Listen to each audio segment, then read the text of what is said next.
Hello guys, so I didn't end the vlog yesterday. I'm sitting here slowly figuring out what's been lost on my hard drive yesterday and what hasn't.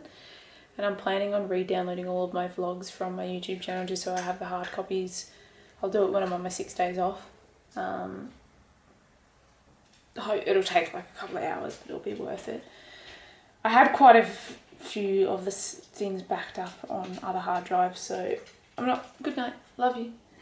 So I'm not too worried about that. I'm definitely going to be more careful in the future. Obviously it was an accident and you know I couldn't have necessarily prevented it, but I can definitely be more careful, and I can probably make more of an effort at some point soon to buy an internal hard drive for this thing again, so I can just back up the vlog files every now and then instead of having to carry around a hard drive with me at all times. It leaves it more susceptible to falling. So I'm learning my lesson. Anyway, my car, I haven't talked about this. My car's stuck at work because the battery's dead in the remote and the key doesn't work because someone tried to break into it at some point. This happened to me last year. Like I said, it's probably been there for like 2 weeks now. Like I said, my reaction this time was very different. Last time I got angry and stressed and blah, blah, blah, and this time I'm not. I pretty much have decided I went to a locksmith today. I didn't get it fixed today, but they said for them to come out, even though it's like 200 metres from where I work, they'd have to do a call out fee for 200 metres. Thanks, guys. And to get into the car and code the new key head, it costs about 300 bucks. I think I'm probably just going to pay it, even though I'm probably going to get rid of my car eventually. The only real thing that's wrong with it at the moment is the key and the key issue. So if I had a fixed key that actually worked,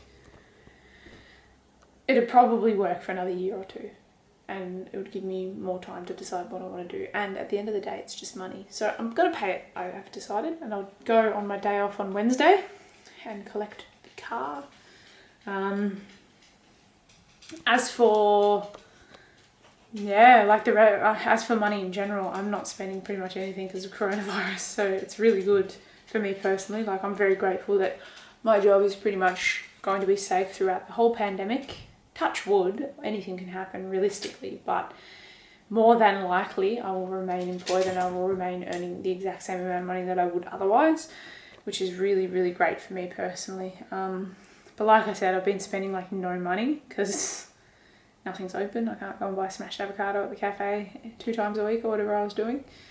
So I got to the end of this week and I had like quite a bit of money left that I wouldn't normally have. So it's good. Spending $300 on a new key is probably not the worst thing in the world. I'm also going to buy myself a new pair of running shoes, and I said I was going to go to the podiatrist about my foot, but I think I've determined that the Asics Kayanos that I wear are a little bit too supportive in the arch, and I think it makes me run on the side of my foot, which is probably causing a lot of my foot issues, because posterior shin splints come when you're running and your foot sort of goes like that. So the outside of your foot goes like that. Because I sort of determined, after having to think about it, that when I used to wear Nike Flex training shoes, they're quite a bit less supportive than Kayanos, I really had no issues. Not until I gained a lot of weight and I was almost 90 kilos and I was running, but that's because I was heavy.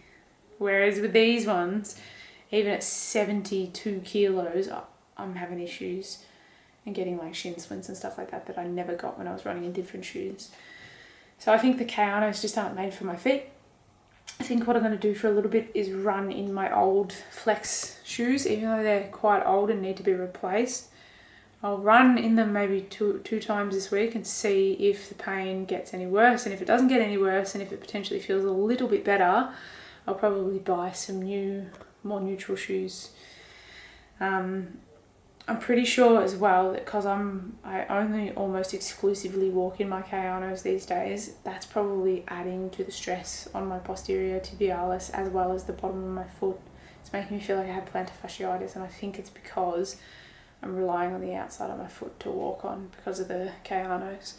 I'm willing to get rid of them, so it doesn't bother me too much. But yeah, that's where my money will be going for the next little bit. But like I said, I'm not spending any, so it's not the end of the world.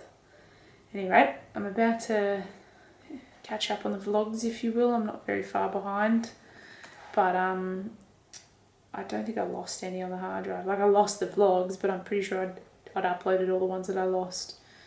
I've uploaded probably right up until day 3001, which was, I don't even know what date it was. I'll have a quick look, but Day 3001 would have been sometime not too far in the distant past. So the rest of the files will be on this camera. Thankfully I didn't lose anything, which would have been a pain in the ass ever.